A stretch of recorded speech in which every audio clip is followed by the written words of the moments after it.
यहाँ तक कि कई मंदिरों में हनुमान जी को शिवलिंग के समीप विराजमान किया जाता है। उनका रुद्राभिषेक होता है, उन्हें डमरू अर्पित किया जाता है।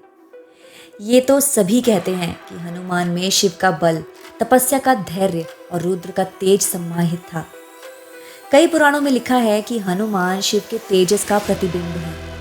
हनुमान का ब्रह्मचर्य, उनका वैराग्य और उनका संकल्प सब शिव से ही प्राप्त हैं।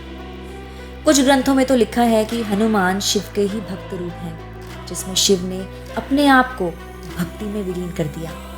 शिव के बिना राम अधूरे हैं और राम के बिना हनुमान। जब भी बात होती है भक्ति की, शक्ति की और निष्ठा की, एक नाम सबसे पहले याद आता है, हनुमान। लेकिन क्या आप जानते हैं कि ये सिर्फ राम भक्त नहीं थे, ये स्वयं शिव के अवतार थे। जी हाँ, हनुमान सिर्फ राम भक्त ही नहीं बल्कि बजरंग बली को शिव का रूप भी माना गया है। एक ऐसा रूप जो रुद्र से भक्ति तक का ब्रिज बनाता है। आज के इस वीडियो में हम एक्सप्लोर करेंगे हनुमान जी के डिवाइन ओरिजिन, उनका शिव से संबंध और वो कैसे बने एक आदर्श भक्त, एक महाशक्तिशाली देव और सबसे विश्वसनीय सेवक। आज हम ले जाएंगे आपको एक अद्भुत यात्रा पर, जहां जन्म होता है एक देवता का, जिसे दुनिया हनुमान के नाम से जानती है, पर जिसका आत्म तत्व है महादेव। हनुमान जी का जन्म एक डिवाइन प्लानिंग का हिस्सा थी। कहानी शुरू होती है अंजना से। अंजना एक अप्सरा थी जो श्राप के कारण पृथ्वी पर आ गई थी। उन्होंने अपने पापों से मुक्ति के लिए कठिन तपस्या की और शिव जी को प्रसन्न किया। शिव जी की कृपा से अंजना के गर्भ से जन्म हुआ एक बालक का, जिसका रूप था अद्भुत, आंखों में तेज, शरीर में बल और नाम पड़ा हनुमान। शिव ने आशीर्वाद दिया कि उनका बेटा एक महान वीर होगा। दूसरी तरफ अयोध्या के राजा दशरथ ने भी पुत्र प्राप्ति के लिए यज्ञ किया, जहां से एक डिवाइन खीर प्राप्त हुई। जब राजा दशरथ वो खीर अपनी पत्नियों में बांट रहे थे, तभी वायुदेव ने थोड़ा सा प्रसाद अंजना तक पहुंचा दिया। इसी डिवाइन इंटरवेंशन से हनुमान का जन्म हुआ। इसीलिए हनुमान जी को वायुपुत्र भी कहा जाता है और उनमें शिव और वायु दोनों के डिवाइन तत्व सम्माहित हैं। कहा जाता है उस समय शिव जी ने स्वयं अपने एक अंश पृथ्वी पर भेजा था, क्योंकि विष्णु अवतार राम के भक्त के रूप में एक ऐसा शक्तिशाली साथी चाहिए था जो मन, वचन और कर्म से उनका सेवक हो। हनुमान सिर्फ एक वानर नहीं थे, वो थे रुद्र के अवतार। शिव पुराण और अन्य कई ग्रंथों में लिखा गया है कि हनुमान जी शिव जी के 11वें रुद्र अवतार हैं। रुद्र शिव का एक ऐसा रूप है जो संहार करता है, विघ्न दूर करता है और धर्म की रक्षा के लिए प्रकोपित भी होता है। एक बार शिव ने नारायण से कहा था, जब आप राम बनकर धरती पर आओगे तब मैं आपका सेवक बनकर आऊंगा। तो जब विष्णु जी ने राम रूप धारण किया, तब शिव ने अपने रुद्र रूप को हनुमान के रूप में पृथ्वी पर भेजा, ताकि वो राम की सेवा में जुड़ सके।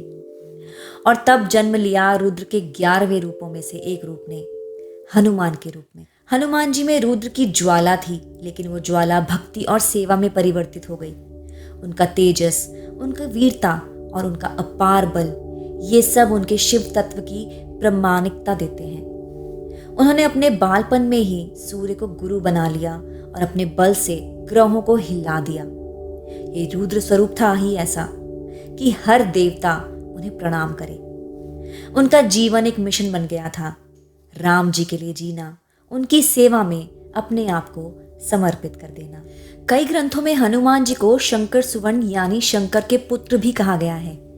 हनुमान चालीसा के एक चौपाई में लिखा गया है, शंकर सुवन केसरी नंदन, तेज प्रताप महाजगवंदन। इससे यह स्पष्ट होता है कि उनमें शिव का अंश है। स्कंद पुराण, नारद पुराण और आनंद रामायण जैसे ग्रंथ भी बताते हैं कि हनुमान शिव के अवतार हैं, जिनका उद्गम एक डिवाइन प्लान का हिस्सा था। यहाँ तक कि कई मंदिरों में हनुमान जी को शिवलिंग के समीप विराजमान किया जाता है। उनका रुद्राभिषेक होता है, उन्हें डमरू अर्पित किया जाता है। ये तो सभी कहते हैं कि हनुमान में शिव का बल, तपस्या का धैर्य और रुद्र का तेज समाहित था। कई पुराणों में लिखा है कि हनुमान शिव के तेजस का प्रतिबिंब है। हनुमान का ब्रह्मचर्य, उनका वैराग्य और उनका संकल्प सब शिव से ही प्राप्त हैं। कुछ ग्रंथों में तो लिखा है कि हनुमान शिव के ही भक्त रूप हैं, जिसमें शिव ने अपने आप को भक्ति में विलीन कर दिया। शिव के बिना राम अधूरे हैं और राम के बिना हनुमान, ऐसा भी कहा जाता है। रामायण का कोई भी खंड हनुमान के बिना अधूरा है। रामायण में हनुमान का किरदार केवल एक सेवक का नहीं था, बल्कि एक महान वॉरियर, स्ट्रैटेजिस्ट और भक्त का था। जब उनका राम और लक्ष्मण से पहली बार मिलन हुआ, उनका हृदय राम भक्ति से भर गया। उसके बाद तो उन्होंने अपना पूरा जीवन उनकी सेवा में समर्पित कर दिया। जब लंका जाने का सवाल आया तो राम ने कहा, मैं विश्वास करता हूं हनुमान पर। और फिर लंका में जाके सीता जी को वचन दिया, मैं राम का दूत हूं। जब लंका दहन हुआ तो पूरी लंका हिल गई और लंका के सम्राट रावण भी कांप उठा। जब लक्ष्मण जी को संजीवनी चाहिए थी तो हनुमान जी पूरा पहाड़ ही ले आए। उनका ये बल, ये समर्पण, ये प्रेम भक्ति का उत्तम उदाहरण बन गया। लंका दहन से लेकर सीता जी का संदेश लाना और संजीवनी बूटी के लिए हिमालय तक पहुंच जाना, ये सब हनुमान के अलौकिक बल और भक्ति का प्रमाण है। उनका हर कदम राम के लिए था और उनकी हर सांस भक्ति में डूबी थी। हनुमान जी सिर्फ एक बलवान देव नहीं है, बल्कि एक आध्यात्मिक शिक्षक भी हैं। उनका जीवन सिखाता है कि असली शक्ति भक्ति से आती है। वो सिखाते हैं कि ईगो को त्याग कर श्रद्धा के साथ अगर हम किसी उच्च लक्ष्य के लिए काम करें तो कुछ भी असंभव नहीं है। उनका एक रूप ब्रह्मचारी का है, एक रूप योगी का, और ये दोनों रूप आज के युग में भी रेलेवेंट हैं। हनुमान जो देव हैं, जो शिव की तपस्या और विष्णु की सेवा दोनों का परफेक्ट बैलेंस है। हनुमान सिर्फ शक्ति का प्रतीक नहीं, आत्मज्ञान का भी रूप है। हनुमान योगी थे जिन्हें ना कामना थी ना अहंकार। उन्होंने कभी भी अपने बल का अहंकार नहीं किया। उनका केवल एक लक्ष्य था, सेवा और समर्पण। वो हमें सिखाते हैं कि भक्ति बल से नहीं, श्रद्धा से होती है। और शिव का सच्चा रूप भी वही है जो भक्त में समर्पित हो जाता है। आज भी भारत के हर कोने में हनुमान मंदिर मिलते हैं। आज भी अगर आप किसी छोटी गली में चले जाएं, किसी गांव के कोने में या किसी शहर के चौक में, हनुमान जी का एक छोटा सा मंदिर मिलता ही है। बजरंगबली के नाम का जाप होता है और हर शनिवार लाल सिंदूरी रूप में वो पूरे भारत में पूजे जाते हैं। ट्यूसडेज और सैटरडेज को लाखों भक्त हनुमान जी के दर्शन के लिए लाइनों में लगते हैं। सिर्फ भारत ही नहीं, पूरी दुनिया में हनुमान जी की पूजा होती है। रामायण, टीवी शोज और मूवीज में उनके चरित्र को अलग अलग रूपों में दिखाया गया है। कभी वीर रूप में, कभी कॉमिक रिलीफ के रूप में, लेकिन हर रूप में वो प्रेरणा का स्रोत हैं।